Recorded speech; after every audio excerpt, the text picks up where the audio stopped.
What the hell is happening, guys? How you all doing? Hope you're good.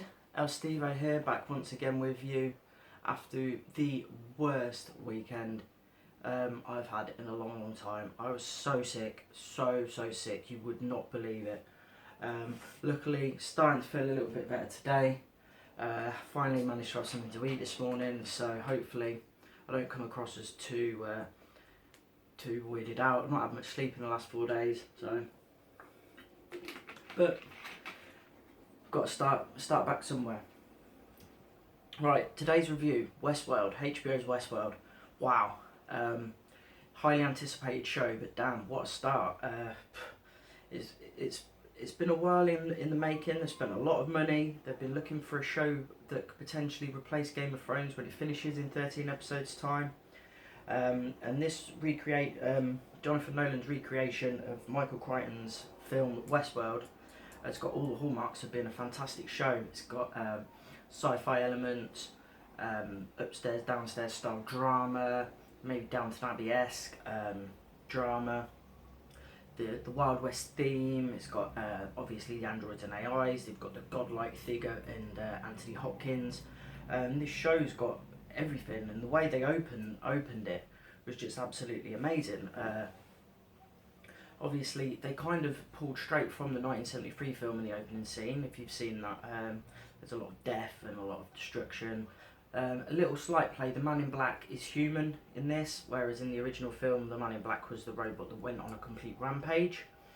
In this one, he seems to be like, he's a bit like the Man in Black played by Ed Harris. Seems to me like he's a bit of a veteran gamer that's been playing the single player campaign for years and years. He knows the game inside out, so he's looking for glitches in the code to exploit the game and see what he can find. Obviously his storyline is going to be pretty interesting, I think, so that'll be one to look out for. It seems that this show has got a lot to build on, I think.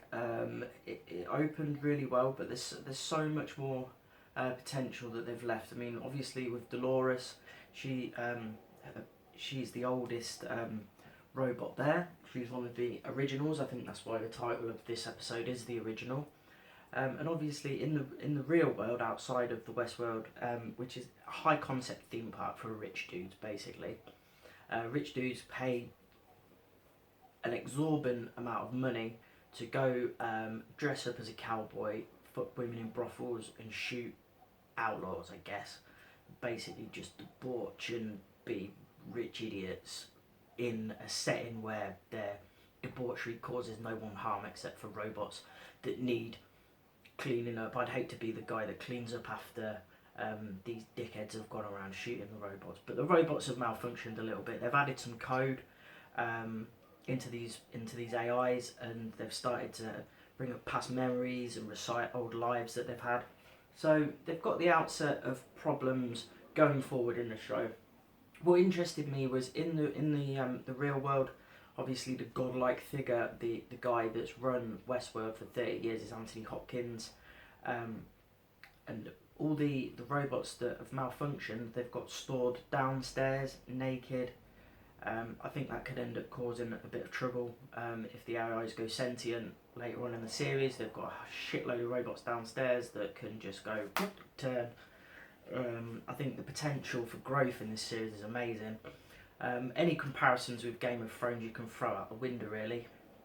The women wear long, pretty dresses, but apart from that, this is the only thing that's got in common with Game of Thrones. Let's just have a quick look. Obviously, I saw a family of humans in there, so I don't know if this is a theme park for families or for dudes that want to go and debauch. But obviously, the little black kid asked Dolores if she was one of them. So is it a family one? It's a tough one. What else did we have?